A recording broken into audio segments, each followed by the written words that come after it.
Welcome to ABC campus. आज हम business law के सब्जेक्ट में एक पास्ट एग्जाम है स्प्रिंग 2021 की अटैम्प्ट से उसका क्वेश्चन नंबर 2 डिस्कस कर रहे हैं, जो कि कॉन्स्टिट्यूशन ऑफ पाकिस्तान पे फोकस करता है। तो क्वेश्चन ये है कि list down the main topics और areas covered under the following parts of the constitution of the Islamic republic of Pakistan 1973। पहला पार्ट ये है कि पार्ट 3 फेडरेशन ऑफ पाकिस्तान के जो मेन टॉपिक्स हैं वो बताने हैं 2 मार्क्स के लिए। और बी पार्ट है कि पार्ट 6 जो कि finance, property, contracts and suits को डिस्कस करता है, तो उस पर आपने बात करनी है। अब पार्ट का नंबर भी मेंशन है, लेकिन पार्ट का जो टाइटल है वो भी मेंशन है, जिससे उसकी जो कंटेंट्स हैं उसका आइडिया हो जाता है।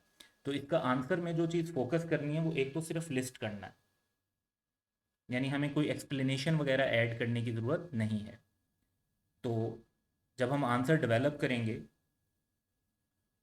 तो पार्ट ए बेसिकली हमारा क्या है कि पार्ट 3 को डिस्कस करना है, फेडरेशन ऑफ पाकिस्तान को। तो इसमें जो प्रोविजंस इंक्लूडेड हैं वो हैं eligibility, term of office, powers, removal of president of Pakistan. इसी तरह मजीद प्रेसिडेंट ऑफ पाकिस्तान के बारे में उनकी जो जॉब रिस्पॉन्सिबिलिटीज़ हैं, उनकी लिमिटेशंस हैं कि जी कैबिनेट और प्राइम मिनिस्टर की जो एडवाइस है उसके मुताबिक उन्होंने फंक्शन करना है, तो वो भी डिस्कस हुई हैं।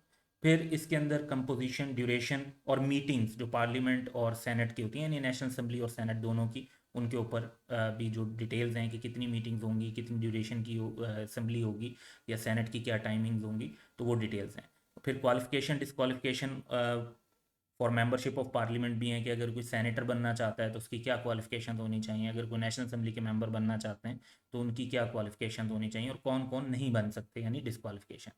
फिर इसके अंदर बहुत इंपॉर्टेंट कि introduction and passing of bills भी इसी के अंदर कवर होता है। तो ये बहुत इंपॉर्टेंट पार्ट है कि जो एक्ट ऑफ पार्लियामेंट है वो किस प्रोसेस से बनता है। इसी तरीके से जो ऑर्डिनेंस अगर प्रेसिडेंट ने इशू करना है तो उसके बारे में भी जो गाइडेंस है वो ब्रीफली यहाँ पर कवर होती है। उसके बाद पार्ट बी की बात करें, जिसमें हमने finance, property, contracts and suits को डिस्कस करना है। तो उसमें जो प्रोविजंस शामिल हैं वो हैं डिस्ट्रीब्यूशन ऑफ रेवेन्यूज़, जो जिस तरह टैक्स के और दूसरे रेवेन्यूज़ आते हैं वफाकी हुकूमत के पास, तो वो फेडरेशन और प्रोविंस में कैसे डिस्ट्रीब्यूट होंगे। फिर एग्जामेशन and imposition of certain taxes के कहाँ कहाँ पे टैक्स नहीं लग सकता, कहाँ कहाँ लगाया जा सकता है, उसकी फाइनेंशियल प्रोविजन है। जब फेडरल गवर्नमेंट या प्रोविंशियल गवर्नमेंट ने लोन लेना हो तो उन बोरिंग्स को डिस्कस किया गया है। ऑडिटर जनरल ऑफ पाकिस्तान की अपॉइंटमेंट, पावर एंड फंक्शंस को डिस्कस किया गया है। और जिस तरह इसके टाइटल में पता चल रहा है कि प्रॉपर्टी, कॉन्ट्रैक्ट, लाइबिलिटीज और सूट्स को भी ये डिस्कस करता है। सो बेसिकली इसमें आप देख रहे हैं कि हमने 5 बुलेट्स जो हैं वो डिस्कस किए हैं हर पार्ट के अंदर, लेकिन 2 मार्क्स का एक पार्ट है, तो इसका मतलब है कि 4 जो है पॉइंट्स भी इनफ होते पूरे मार्क्स लेने के लिए, क्योंकि 0.5 मार्क्स फॉर ईच टॉपिक और एरिया इसमें बन जाएंगे। तो इसकी थोड़ी सी मज़ीद डिटेल्स में बात करते हैं। सो आर्टिकल 41 से 100 जो है वो पार्ट 3 के कंटेंट्स वहाँ से पता चलते हैं, और इसी तरह कॉन्स्टिट्यूशन के आर्टिकल 160 से 174 से हमें पार्ट 6 के कंटेंट्स पता चलते हैं।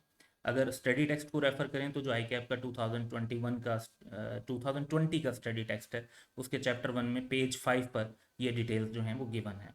अगर मार्किंग स्कीम की बात करें तो एग्जामिनर ने ये स्पेसिफिकली बताया है कि 0.5 मार्क्स फॉर ईच टॉपिक और एरिया आपको मिलेंगे, यानी 5 के बजाय अगर आपने 4 आइटम्स भी लिखे होते हैं इन दोनों के अंदर तो आपको 4 आउट ऑफ 4 मार्क्स मिल सकते हैं, और बड़े आराम से मिल सकते हैं। लेकिन अगर अब हम एग्जामिनर कमेंट्स की बात करें तो क्वेश्चन 2 पे एग्जामिनर कमेंट्स हैं कि most of the examinees did not mention the main topics और areas covered under part 3 and part 6 of the constitution of the Islamic republic of Pakistan 1973। अब बेसिकली इसका जो प्रॉब्लम अराइज हुआ वो ये हुआ कि स्टडी टेक्स्ट अवेलेबल हुआ, लेकिन बहुत सारे स्टूडेंट्स जो हैं वो स्टडी टेक्स्ट नहीं पढ़ते, वो दूसरे नोट्स पढ़ते हैं। नोट्स उतने साथ के साथ बाज़ अपडेटेड नहीं होते, तो बहुत सारे स्टूडेंट्स ने इस एरिया को उस तरीके से नहीं पढ़ा था।